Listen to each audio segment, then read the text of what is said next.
इशिता बचाए रूही को बहुत बड़े मुसीबत से। आगे बढ़ने से पहले वीडियो को लाइक कर लीजिए, चैनल को भी सब्सक्राइब कर लीजिए। वहीं जो है इशिता पहुंच जाती है जहां कुछ औरतें रूही को मुंह में काली पोतने को होते हैं और वो जो है सबके सामने मुंह तोड़ जवाब देती है, अगर आपकी बहू बेटी अगर होती तब क्या यही करते। ऐसी वैसी इतनी सारी बातें बोल देती है कि उन लोग को समझ भी नहीं आता। वो कहते हैं कि आपके घर में जो हो रहा है ना बिल्कुल गलत है। जो आपके घर के बेटे ने किया, एक शादी कर छोड़ दी, दूसरा शादी कर लिया। कहती सच्चाई क्या आप जानते हो? अरे वो ऐसा कुछ नहीं है, वो निर्दोष है, उसे फँसाया जा रहा है।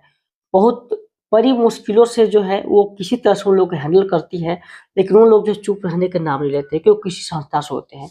तभी वहाँ पर जो है रमन का आगमन होता है और रमन आते ही उन लोग कहता है कि अगर तुम लोगों ने कुछ भी ऐसा करने की कोशिश की है, तो तुरंत मैं पुलिस बुलाऊँगा और सबको मैं जेल भेज दूँगा क्योंकि तुम लोग गलत कर रहे हो।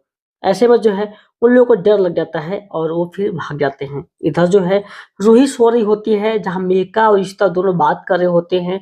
तभी अचानक से वहाँ पर कुछ ऐसा मूवमेंट हो जाता है जो कि सब लोग डर जाते हैं। रूही की नींद खुलती है और डरी सी भी फील करती है। जहाँ पर ये लोग सोचते हैं कि अरे अचानक से ऐसा तुम क्यों उठ गई? और ऐसा कुछ नहीं है, यहाँ पर कोई नहीं है, तुम टेंशन मत लो, हम लोग तेरे साथ में हैं। बोलती है इसी माँ, आप यहाँ पे हो, आदि भाई कहाँ पे हैं? एक काम कीजिए, मेरे साथ में जो है ना मिल्खा सिटी है, आप जाइए आदि को हेल्प कीजिए। इधर रमन बात करता है रोमी से, वकील से मिलने के लिए, क्योंकि कोई वकील इन लोगों को साथ नहीं दे रहा होता है। जहाँ पर जो है लोग कहते हैं प्लीज आप सब आदि को देखकर हेल्प कीजिए, उसे बाहर निकालिए।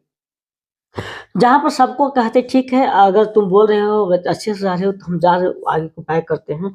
फिर इन लोग जो है एक प्लान करते हैं और एक वकील जिससे आदि मिलने के लिए गया था उससे जाने के लिए बात करते हैं। यहाँ पर अशोक और वकील बात करते हैं, तब तक वो औरतें आ जाती हैं।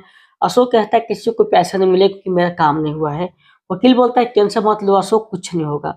जैसे ही इशिता पहुंचती है, कहती मैं जा रही हूँ उस वकील से बात करने के लिए।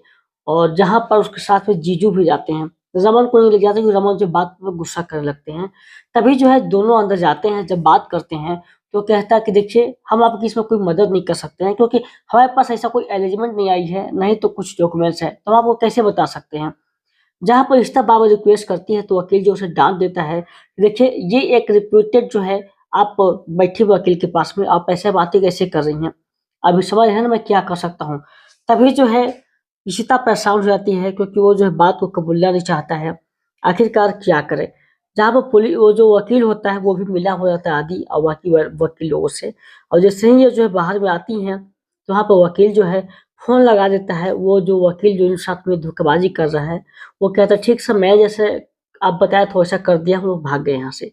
फिर वो चले जाते हैं यहाँ पर आदि के पास जेल में मिलने के लिए। जहाँ आदि आते ही कहता है माँ हमारे पास, जब मैं गया था ना वहाँ पे तो एक आदमी था, जो कि इशिता कहती है कुछ तो क्लू होगा जिससे हम वहां तक पहुंच पाए, तुमको बाहर निकाल सके। आदि उस मोमेंट को याद करता है, जब मैं गया था वहां पर तो वहां पर एक आदमी आया था माँ, और वो जो है ना कुछ बात कर रहा था वकील से और पैसे 20,000 प्लस मांग रहा था, पर पैसे नहीं था। और वो बोल रहा था कि मैं खुद को मार दूंगा अगर आप जो है ये डिवोर्स नहीं करवाया तभी। तो जो है वो आदमी बाहर निकल रहा था और उसे मैंने जो है कुछ पैसे दिए, मदद किए, और वो जो है फिर उसकी काम बन गई थी। तो इशिता बोलती तूने बहुत बढ़िया काम किया है बेटा, अब जो इसी को यूज कर रहा वो आदमी कहाँ का कुछ पता है? तो बोलता है नहीं मुझे कुछ पता नहीं है। फिर इशिता जो है अपना अगला दिमाग लगाना शुरू कर देती है और मीडिया वालों को बुलाती है, सब सामने फेस करती है कि हमारा बेटा बेकसूर है, क्योंकि मीडिया वाले बोलते हैं कि आपके बेटे ने ऐसा वैसा किया है। वो कहती है कि मेरे पास एक फोटो है मेरे बेटा आदि का, बस वो जो है एक आदमी को मदद किया हुआ था उसके तक ये खबर पहुंच जाए और प्लीज ये मदद करने के लिए आ जाए ताकि मेरा बेटा जो जेल से बाहर आ सके। ये सारी जो न्यूज है ना, सब कोई आलिया बाकी सभी घर वाले यहाँ तक कि अशोक के सभी देख रहे होते हैं और लोग यही मजाक उड़ाते हैं कि ये कुछ नहीं कर पाई, बस फड़फड़ा के ही रह जाएगी। लेकिन इशिता को यकीन है कि ये आदमी अगर मदद कर दे मेरे बेटे को तो बाहर निकल सकता है, अगर उसने मदद किया तो उसे मदद करनी चाहिए थी। लेकिन इधर जो है आलिया को थोड़ा-सा बहुत बुरा लग रहा होता है आदि के बारे में सोचकर। फिर जो है वो सोचती बात करूँ, तभी जो है वहाँ पर जैसे ही बाहर आती है तो उसकी जो दादी आ जाती हैं। कहती हैं बेटा टेंशन मत लो, समय रहते सब ठीक हो जाएगा, अगर तूने किसी को बुरा नहीं किया है तो तेरे साथ बुरा नहीं होगा, भला ही होगा। फिर जो है इशिता जो है वहाँ से आ जाती है जेल में, आदि से मिलते हैं। अब मिलते ही जो आदि गले लगा लेता है और कहता है कि मैं कैसा भागा पति हूँ, पत्नी की शादी होते ही मैं जेल में आ गया। तभी उसको आलिया जो है खाना खिलाती है, लेकिन यहाँ पर आदि के जो है आंखों में सिर्फ आंसू ही भरे रहते हैं। वो कहता है, बस यकीन करो आलिया, मैंने ऐसा कुछ नहीं किया है। वो कहता है, हम जान रहे हैं तुम पे हमें पहले दोस्ती से ही भरोसा है, और अब तो फिर तुम मेरे हस्बैंड हो चुके हो। जहाँ पर जो है बहुत बड़ा आगे ट्विस्ट आने वाला है। पूरा एपिसोड जियो हॉटस्टार पर देख सकते हैं। वीडियो को लाइक करके चैनल को सब्सक्राइब कर लीजिए।